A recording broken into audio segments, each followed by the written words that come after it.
day again, my dear students. Today, we will be dealing with the roles and functions of artworks. I hope that you will enjoy our lesson for today. Art has had a countless number of different functions throughout its history, making its purpose hard to abstract or measure to any single concept. This does not suggest that the purpose of art is unclear, but that it has had many unique, different reasons for being created. According to Levi Strauss, there are different purposes of arts. First role is art as beauty. Basic human instinct for harmony, balance, and rhythm. Art at this level is not an action or an object, but an internal appreciation of balance and harmony, and therefore an aspect of being human beyond value. Art as beauty is merely the internal appreciation of the artwork. It is not about the physical appearance of the artwork, but it is about the message beyond that art. And that is art as beauty. Next, we have art as mystery. Experience of the mysterious. It provides a way to experience oneself in relation to the universe. This experience may often come unmotivated as one appreciates art, music, or poetry. Every artwork has its own story, and it has also a mystery behind it. Why did the artist create this kind of artwork?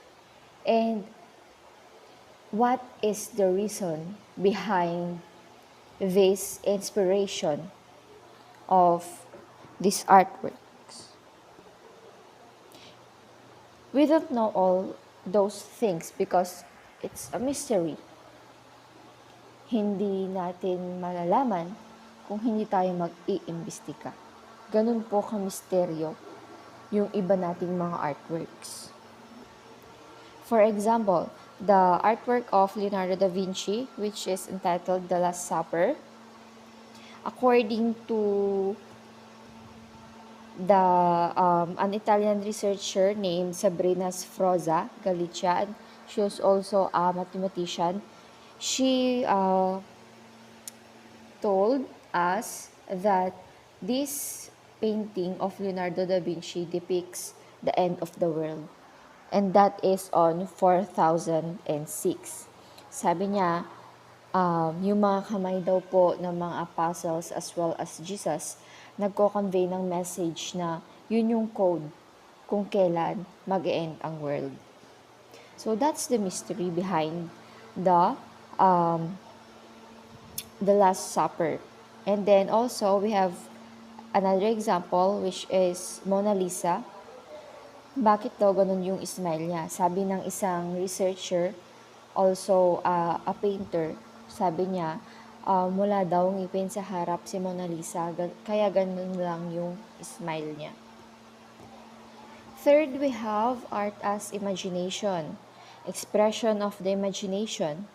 Art provides means to express the imagination in non-grammatical ways that are not tied to the formalities of spoken or written language.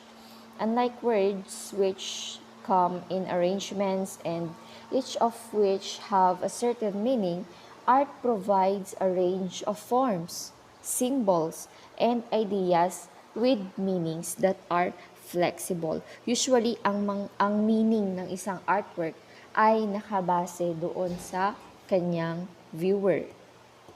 So, marami tayong nagagawa gamit ang ating imagination. With our imagination, we can create our fantasy world. With our imagination, we can fly. With our imagination, we can build our own castle. With our imagination, we can be the princess or the prince of our own world. With our imagination, we can also be a superhero.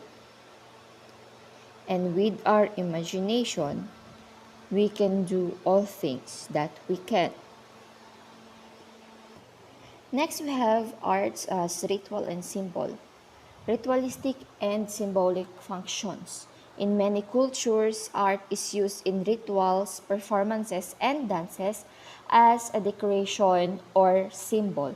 While these often have no specific useful purpose, anthropologists know that they often serve a purpose within a particular culture. This meaning is not furnished by anyone individual, but is often the result of many generations of change and of an astral relationship with culture. Actually, no, dito sa Pilipinas, lagi nating ginagamit ng arts para pang-decorate or as a symbol ng ating mga festivals, as well as sa Kalinga, simbolo yon ng pagiging babae at lalaki. So, for Kalingas, a tattooed man symbolizes power, wealth, and strength. Kapag naman po babae, kapag mas marami kang tato, para sa kanila, mas maganda ka.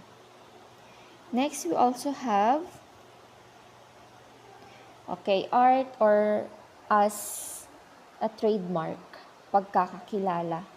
So, ginagamit natin ang arts, no, para makilala rin ang ating mga kultura, ang iba't ibang produkto ng Pilipinas. Art as a communication. Art is a form of communication. Most forms of communication have an intent or goal focused towards another individual. Illustrative arts such as scientific illustrations are a form of art as communication. Maps. And then you also have emotions or yung mga emojis natin sa ating mga cellphone, no? They convey messages and it is used for communication. This photo depicts depression. So yun yung kino-convey niya, yun yung nakikita ko.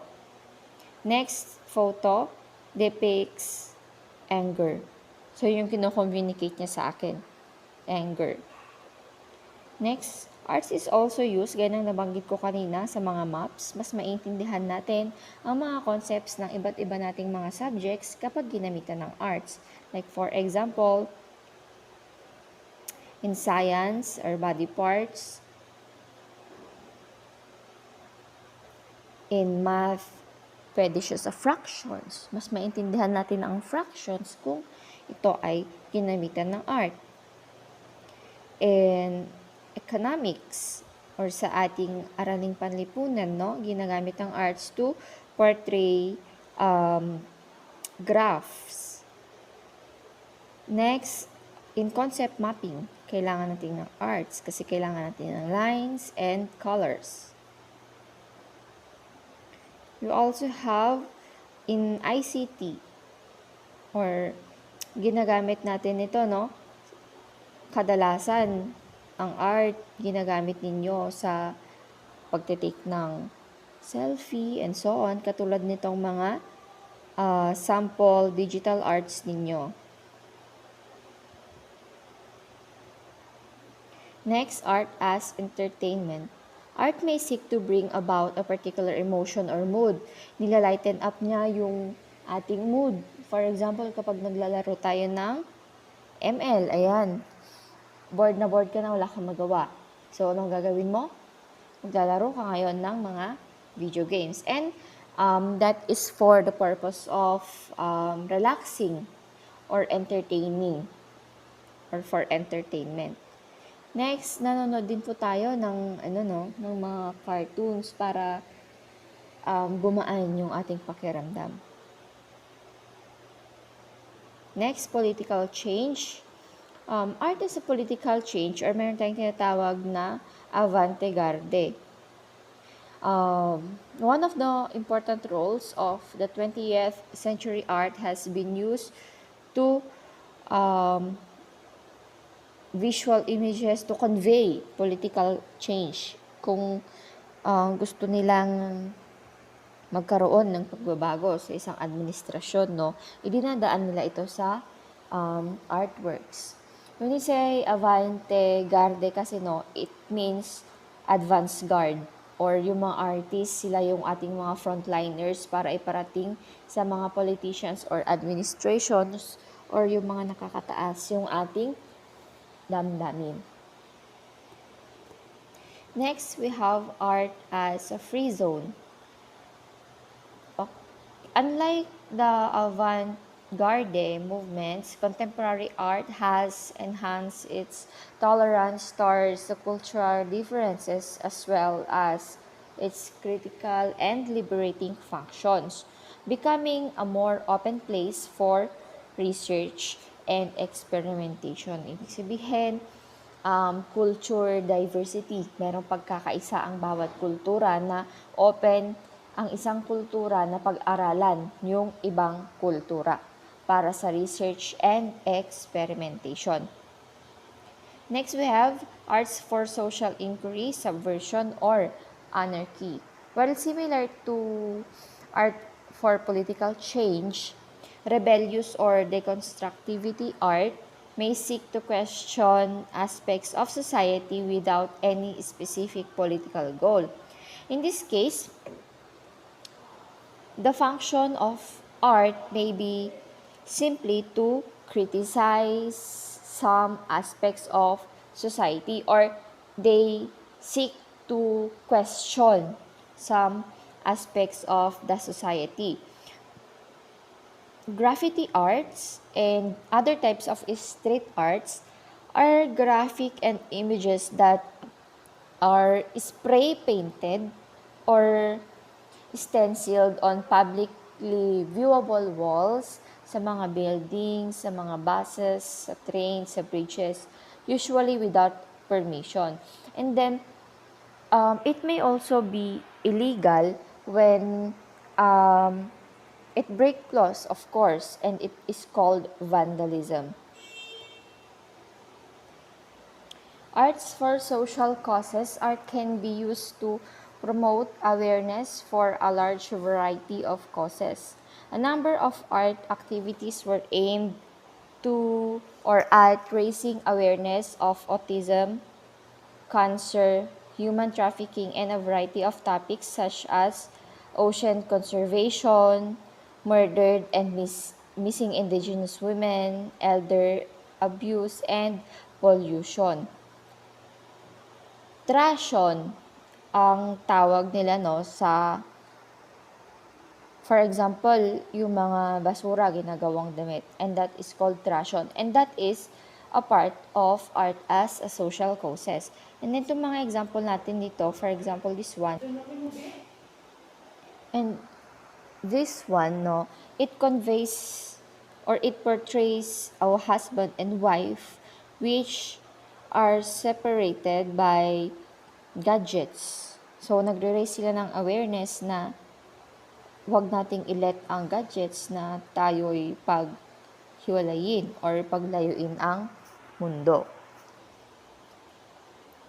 Next, we also have arts as psychological and healing purposes.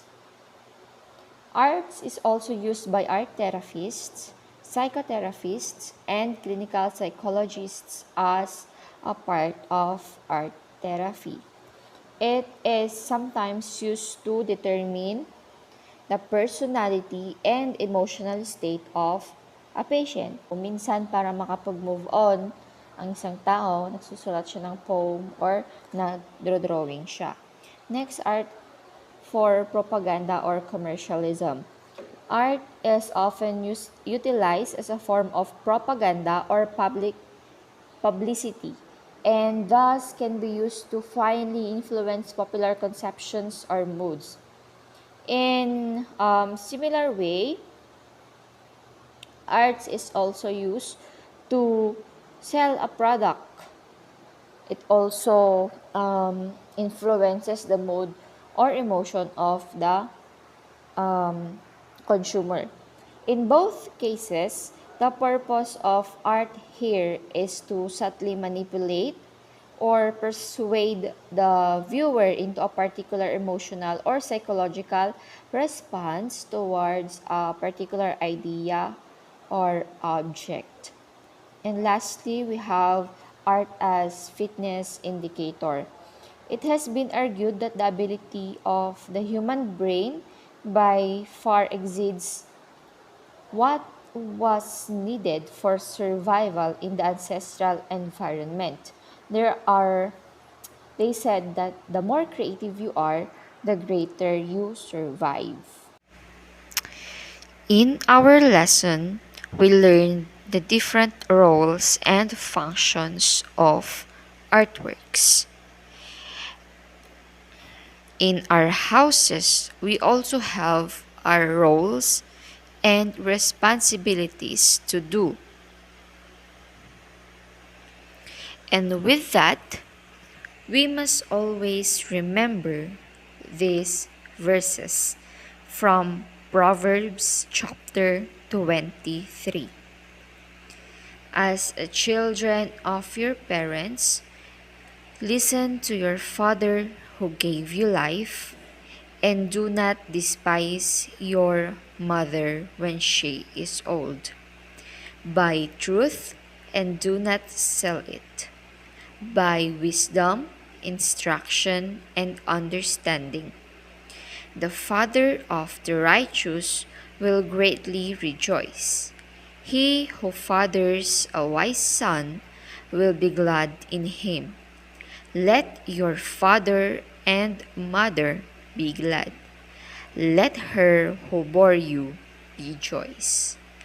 And that's all for today. I hope you understand our lesson, and I hope